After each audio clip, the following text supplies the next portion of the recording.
бәріне сәлем. Бүгін біз сіздермен үй жағдайында морковный салат жасайтын боламыз.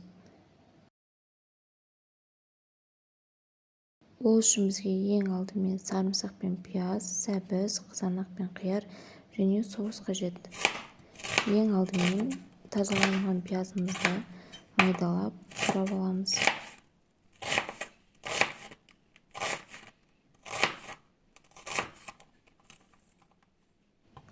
Сарымсағымызды да бірнеше бөлікке бөліп ұсақтап тураймыз.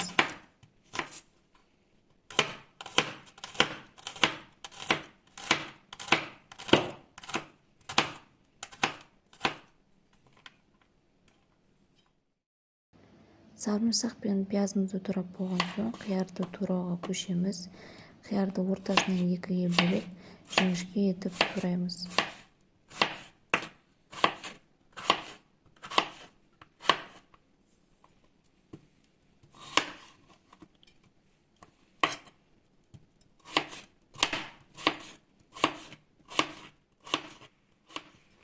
Ендігі кезекте қызанағымызды тураймыз. Қызанақты да ортасынан екіге бөліп, бірнеше бөлікке ұсақтап, жіңішке етіп турап шығамыз.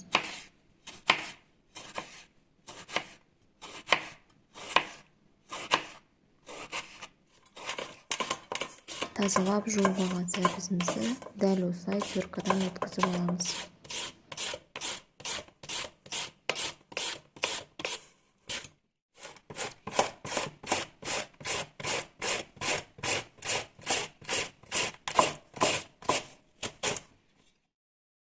Сәбіздің барлығын дәл осылай теркадан өткізіп дайындап аламыз.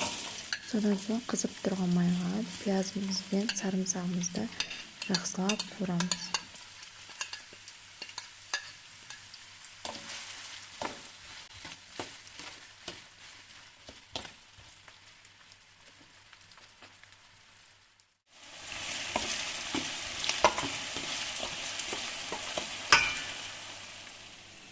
Пиязымыз бен сарымсағымыз қуырылып жатқан уақытта сәбізге бір ас қасық қант және 1,5 қасықтай тұз қосып, араластырып 15 минут уақытқа қалдырамыз.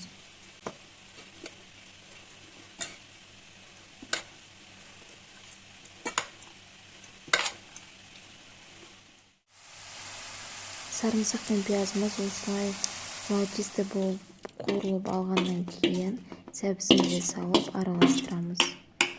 Араластырып болған соң оған соусымызды құямыз және де тағы да жақсылап араластырып аламыз.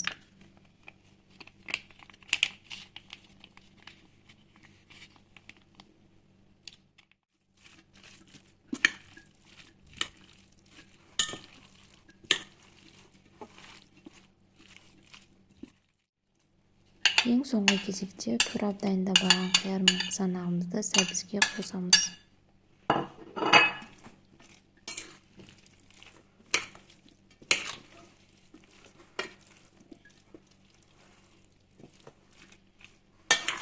Барлығын жақсылап араластырып, салатымызды 1 сағат уақытқа қойып қоямыз. Біздің салатымыз дайын. Үйде жасап көрсеңіздер болады. Барлықтарыңызға ас болсын.